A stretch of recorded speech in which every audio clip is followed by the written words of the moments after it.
Assalamualaikum warahmatullahi wabarakatuh. Perkenalkan, nama saya Regina Anggreni dari kelas 3B jurusan PGSD Fakultas Ilmu Pendidikan Universitas Negeri Gorontalo. Video ini dibuat untuk memenuhi tugas mata kuliah perkembangan kurikulum yang diampu oleh Ibu Nur Fadlia, SPD, MPD. Materi yang akan dibahas yakni perkembangan kurikulum yang ada di Indonesia. Yang pertama ada sejarah perkembangan kurikulum. Dalam sejarah sebelum kemerdekaan, kurikulum sering dijadikan alat politik oleh pemerintah. Misalkan ketika Indonesia masih di bawah jajahan Belanda dan Jepang, kurikulum harus disesuaikan dengan kepentingan politik kedua politik dari negara tersebut. Setelah Indonesia merdeka pada tahun 1945, kurikulum sekolah diubah dan disesuaikan dengan kepentingan politik bangsa Indonesia yang dilandasi oleh nilai-nilai luhur bangsa sebagai cerminan masyarakat Indonesia. Pada kemerdekaan, kurikulum pendidikan nasional telah mengalami perubahan, yaitu ada total 10 perubahan dari 1947 sampai 2013. Perubahan tersebut merupakan konsekuensi logis dari terjadinya perubahan sistem politik, sosial budaya, ekonomi, dan iptek dalam berbangsa dan bernegara.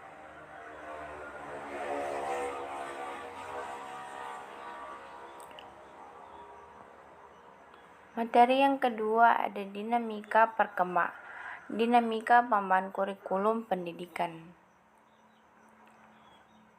Sejak proklamasi kemerdekaan Indonesia telah menetapkan tujuan yang jelas kemana NKRI akan dibawa. Dasar negara telah ditetapkan sejak pra-kemerdekaan atau sebelum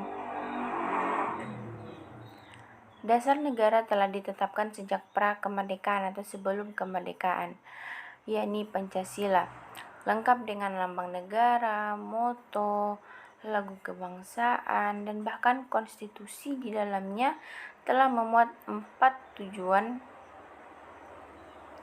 negara yang akan dicapai. Salah satu tujuan itu dirumuskan dengan sangat tepat, yakni mencerdaskan kehidupan bangsa. Dan ternyata konsep mencerdaskan ini telah dijelaskan oleh Howard Gardner setelah 28 tahun kemudian dalam bukunya berjudul Frames of Mind, The Theory of Multiple Intelligence, yaitu tentang 7 tipe kecerdasan manusia. Salah satu faktor yang mendorong untuk pengembangan kurikulum ini adalah amanat Undang-Undang tentang Sistem Pendidikan Nasional. Kurikulum pertama di Indonesia telah lahir sebagai penjabaran amanat dalam Undang-Undang Nomor 4 Tahun 1950 tentang Dasar-Dasar Pendidikan dan Pengajaran, Undang-Undang Nomor 12 Tahun 1954, Undang-Undang Nomor 22 Tahun 1961, Undang-Undang Nomor 2 Tahun 1989, dan akhirnya Undang-Undang Nomor 20 Tahun 2003 tentang Sistem Pendidikan.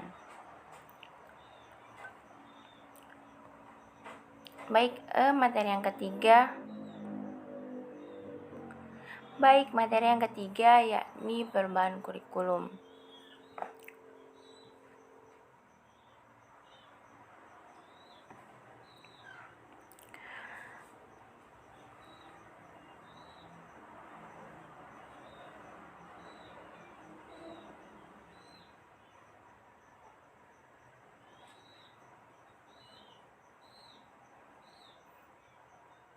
Banyak ungkapan yang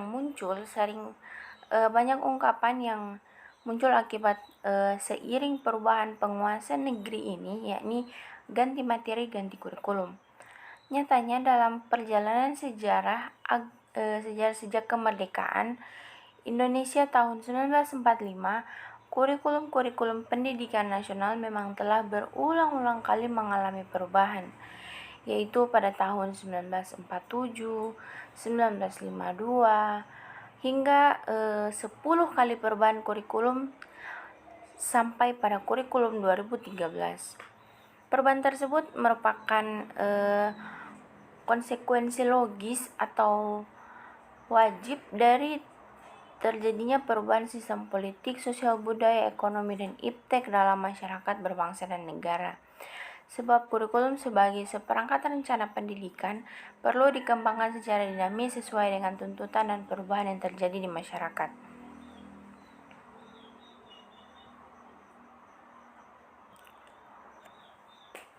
Nah, perubahan kurikulum tentu saja sering disertai dengan tujuan pendidikan yang berbeda-beda.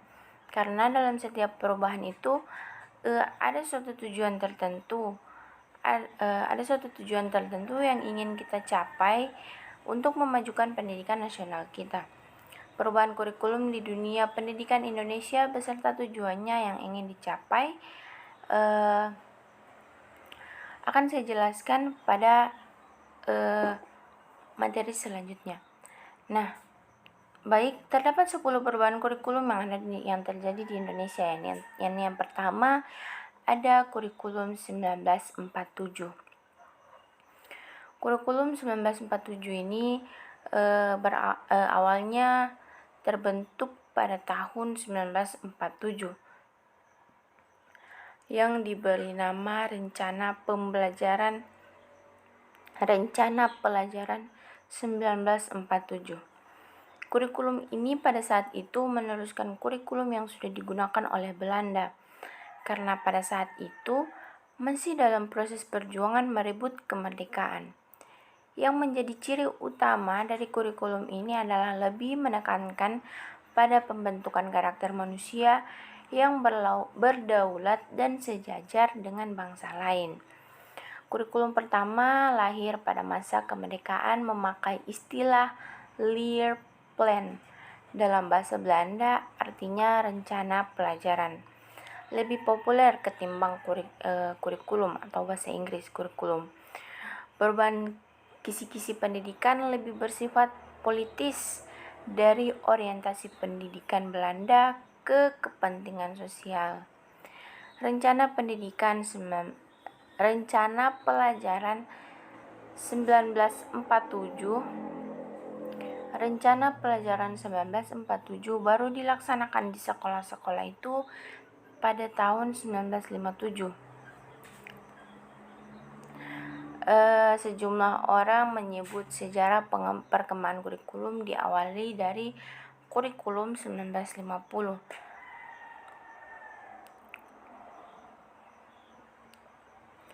Adapun kelebihan dan kekurangan yang terdapat pada rencana pelajaran ini, yakni kelebihannya memiliki fungsi strategis dalam mempersatukan bangsa Indonesia melalui pendidikan. Kemudian kurikulum 1947 mengadopsi dari pengalaman pendidikan Indonesia yang telah lalu di masa penjajahan sehingga memudahkan dalam penyusunannya. Kemudian kekurangannya belum memiliki orientasi ranah kognitif dan psikomotor, namun lebih dominan ranah afektif. Belum diterapkan di sekolah-sekolah sehingga belum memberikan dampak pada terlaksananya pendidikan dan terbentuknya bangsa Indonesia hingga secara resmi dilaksanakan pada tahun 1950. Kemudian kurikulum yang kedua ada kurikulum 1952. Setelah rencana pelajaran 1947 pada tahun 1952, kurikulum di Indonesia mengalami penyempurnaan. Kurikulum ini lebih merinci setiap mata pelajaran yang kemudian diberi nama Rencana Pelajaran Terurai 1952. Kurikulum ini sudah mengarah pada suatu sistem pendidikan nasional. Yang paling menonjol dan sekaligus ciri kurikulum 1952 ini ialah bahwa setiap rencana pelajaran harus memperhatikan isi pelajaran yang dihubungkan dengan kehidupan sehari-hari. Nah, kelebihan dan kekurangan dari kurikulum ini yakni kelebihannya pada kurikulum 1952 materi pelajaran sudah berorientasi pada kebutuhan hidup para siswa sehingga hasil pembelajaran dapat berguna baik ketika di tengah masyarakat. Namun ada juga kekurangannya, yaitu karena kurikulum 1952 baru mengarah pada sistem pendidikan nasional, maka belum mampu menjangkau seluruh wilayah Indonesia. Kurang membangkitkan kreativitas dan inovasi guru karena setiap materi pelajaran sudah terinci dalam rencana pelajaran terurai. Hal ini mempersulit kreativitas dan inovasi guru baik dalam perencanaan, pelaksanaan maupun menentukan sumber materi pelajaran.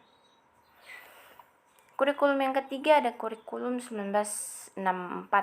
Selesainya tahun 1952 menjelang tahun 1964, pemerintah kembali menyempurnakan sistem kurikulum yang ada di Indonesia.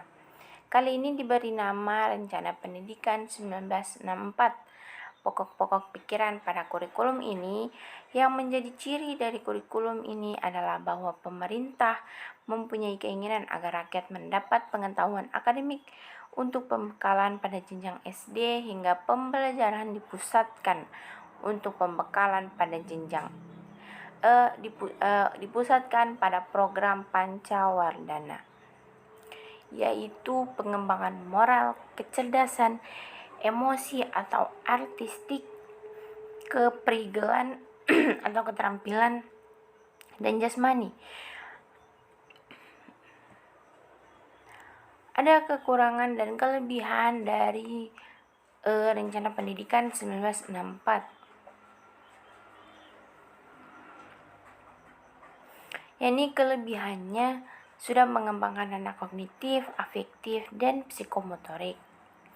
Ranah kognitif merupakan kemampuan pada segi keilmuan. Ranah afektif merupakan kemampuan pada segi sikap, dan psikomotorik merupakan kemampuan pada segi keterampilan, di mana ketiganya merupakan faktor yang penting dalam pembentukan kepribadian manusia telah menjadi prioritas dan kurikulum ini. Kemudian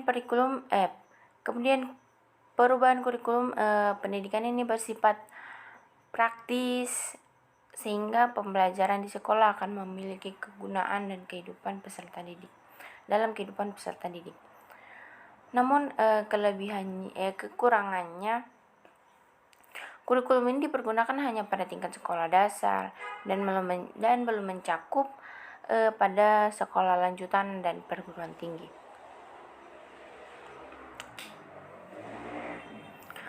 Kurikulum ini masih terkesan diwarnai oleh kepentingan-kepentingan tertentu yang cenderung mengakomodir sistem-sistem yang belum sejalan dengan jiwa Undang-Undang 45. Kemudian kurikulum yang keempat ada kurikulum 1968. Kelahiran kurikulum 1968 bersifat politis, yaitu mengganti Rencana Pendidikan 1964 yang dicitrakan sebagai produk Orde Lama. Dari segi tujuan pendidikan, kurikulum 1968 bertujuan bahwa pendidikan ditekankan pada upaya untuk membentuk manusia Pancasila sejati, kuat, dan sehat jasmani, mempertinggi kecerdasan dan keterampilan jasmani, moral, budi pekerti, dan keyakinan beragama.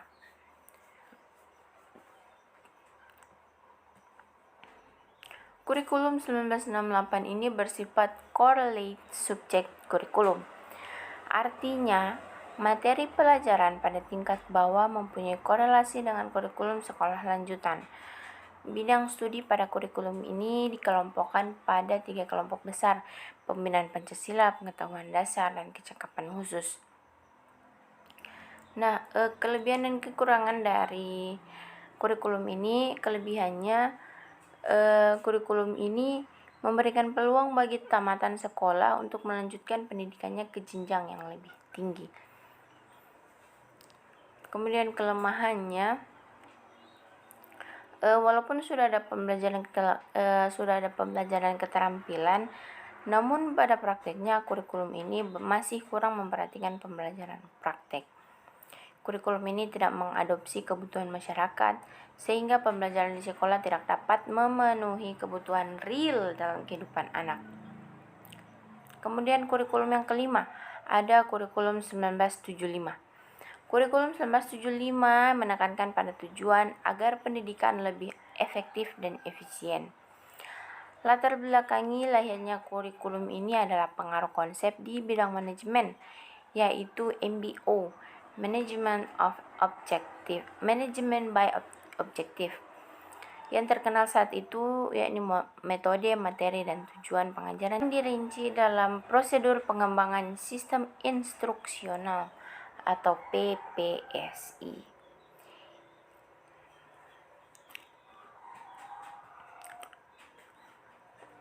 Dalam kurikulum ini terdapat kelebihan dan kekurangan juga, yaitu kelebihannya berorientasi pada tujuan, mengarah pembentukan tingkah laku siswa, relevan dengan kebutuhan masyarakat, menekankan efektivitas dan efisiensi. Namun ada kelemahannya juga. Terdapat ketidaksetaraan antara materi kurikulum berbagai bidang studi dengan kemampuan anak didik. Terdapat kesenjangan antara program kurikulum dan pelaksanaan di sekolah. Terlalu padatnya isi kurikulum yang harus diajarkan hampir di setiap jenjang. Kemudian yang keenam, ada kurikulum 1984. Kurikulum 1984 mengusung proses skill approach. Meski mengutamakan pendekatan proses, tapi faktor tujuan tetap penting. Kurikulum ini juga sering disebut kurikulum 1975 yang disempurnakan.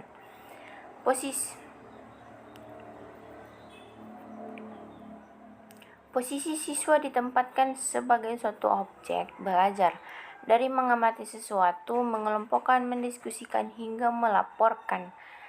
Model ini disebut cara belajar siswa aktif atau CBSA atau Student Active Learning (SAL). Konsep CBSA yang elok secara teoritis dan bagus hasilnya di sekolah-sekolah yang diuji cobakan, mengalami banyak deviasi dan reduksi saat diterapkan secara nasional. Adapun kelebihan dan kekurangan dalam kurikulum ini.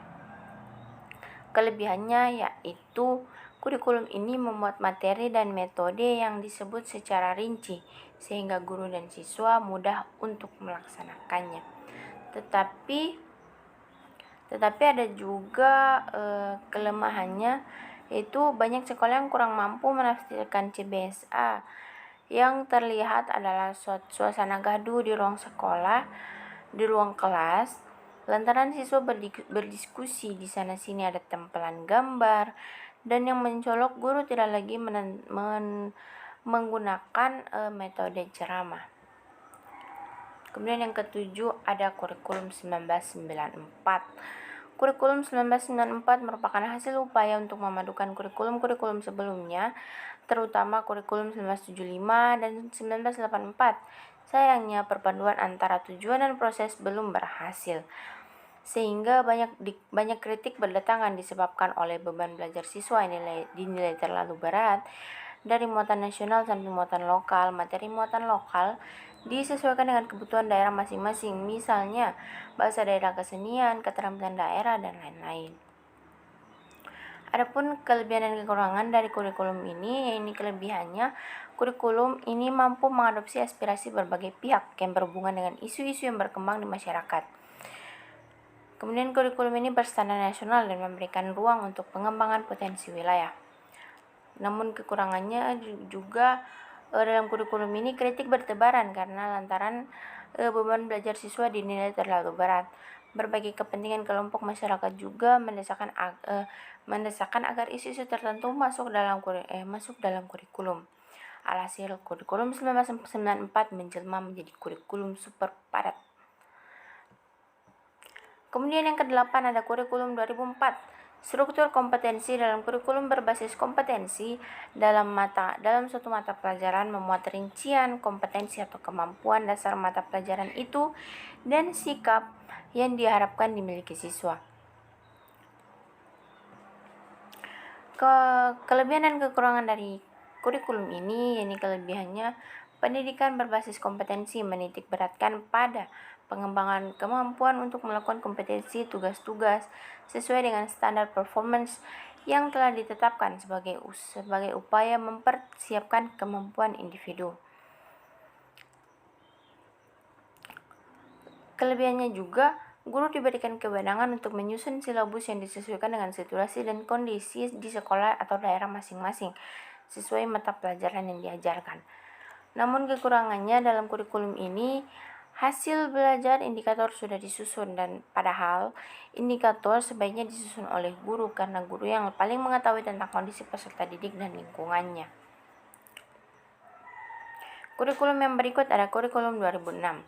Kurikulum 2006 ini sering disebut atau banyak dikenal dengan sebutan kurikulum tingkat satuan pendidikan KTSP. Tinjauan dari segi isi dan proses pencapaian target kompetensi pelajaran oleh siswa hingga teknis evaluasi tidaklah banyak perbedaan dengan kurikulum 2004. Perbedaan yang paling menonjol adalah guru lebih diberikan kebebasan untuk merencanakan pembelajaran sesuai dengan lingkungan dan kondisi siswa serta di mana sekolah berada.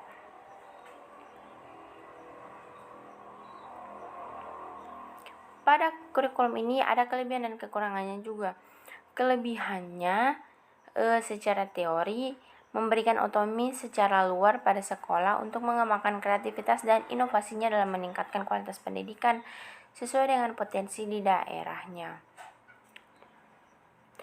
Kemudian kurikulum ini memberikan kesempatan pada para siswa untuk mengembangkan dirinya di luar sekolah karena telah terjadi pengurangan kepadatan jam pembelajaran. Kemudian kekurangannya kurangnya sumber daya manusia yang diharapkan mampu menjabarkan KTSP pada kebanyakan suatu pendidikan yang ada.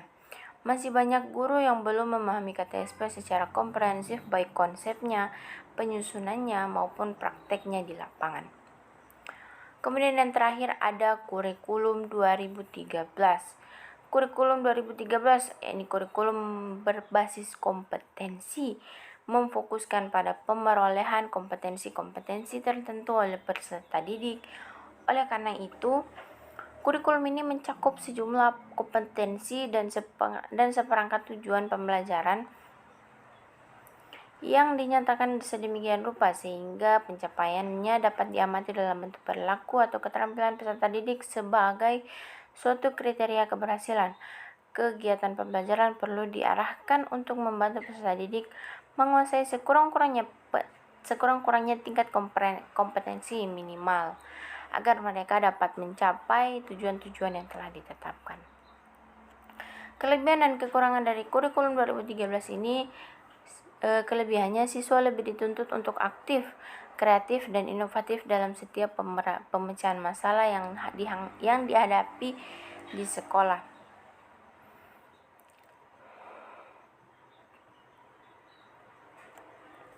Kemudian kelemahannya, guru banyak salah kaprah karena beranggapan dengan kurikulum 2013, guru tidak perlu menjelaskan materi kepada siswa di kelas, padahal banyak mata pelajaran yang harus ada penjelasan dari guru. Kemudian kurangnya keterampilan guru merancang RPP, guru tidak banyak menguasai penilaian autentik, beban belajar siswa dan guru terlalu berat sehingga waktu belajar di sekolah terlalu lama. Baik, hanya itulah perubahan kurikulum 10 perubahan kurikulum yang ada di Indonesia. Kesimpulannya, setelah kemerdekaan, kurikulum pendidikan nasional telah mengalami perubahan, yaitu pada tahun 1947, 1952, 64, 68, 75, 1984, 1994, 2004, 2006, kemudian yang terakhir dan masih digunakan saat ini, yakni 2013. Baik, hanya itu materi yang dapat saya sampaikan dalam video kali ini, yakni materi mengenai perubahan kurikulum yang ada di Indonesia, yakni dari zaman old ke zaman now, dari zaman dulu ke zaman sekarang. Baik, sekian dari saya. Lebih dan kurangnya saya mohon maaf. Wabillahi taufiq wal hidayah. Assalamualaikum warahmatullahi wabarakatuh.